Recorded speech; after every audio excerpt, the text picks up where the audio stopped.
From UFOs to ghost and psychic powers, history is riddled with unexplained events. You can turn back now and learn the stuff they don't want you to know.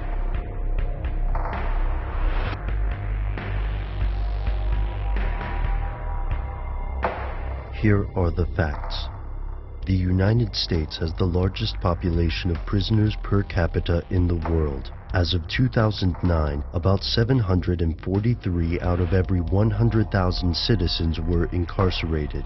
This brings the total prison population to just under 2.3 million, about 200,000 over the official current prison capacity. Government officials continually struggle to fix overcrowded prisons. In many cases, the solution has been to build newer, larger prisons. Private businesses have also stepped into the market, partnering with local and federal governments to build, manage, and maintain prisons across the United States. Roughly 20% of U.S. prisoners are currently held by private corporations. Supporters of this practice believe companies like CCA and the GEO Group have the know-how necessary to oversee prisoners at a cheaper rate. Opponents believe paying a private company to care for inmates will inevitably lead to corruption and a rising prison population. And it appears that, in some cases, the critics are correct. Here's where it gets crazy.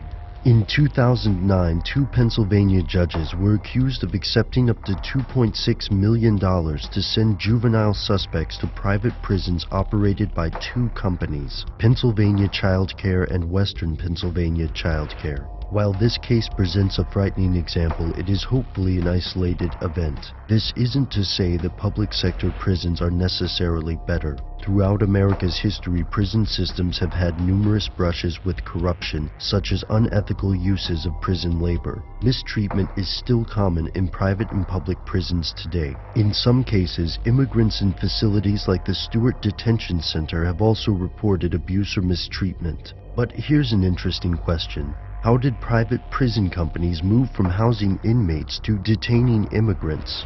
Just how much influence do private prison companies wield on legislation? According to journalists such as Sullivan, entirely too much. Writing for NPR, Sullivan reported on the Corrections Corporation of America, the largest private prison company in the United States. Working behind the scenes, the CCA played an instrumental role in drafting Arizona's controversial Senate Bill 1070, ensuring a steady supply of detainees for Arizona's prison system and profits for the CCA. Public-private partnerships are nothing new, and in some industries these partnerships are the key to innovations and savings. And private prison isn't just a big business in the United States. They exist in other countries, including the United Kingdom and Israel. Yet, in every country, more and more people are objecting to the use of for-profit prisons, arguing that if a company is paid a set amount of money per prisoner per day, then there's no incentive to rehabilitate inmates or see them serve out their sentences and leave permanently.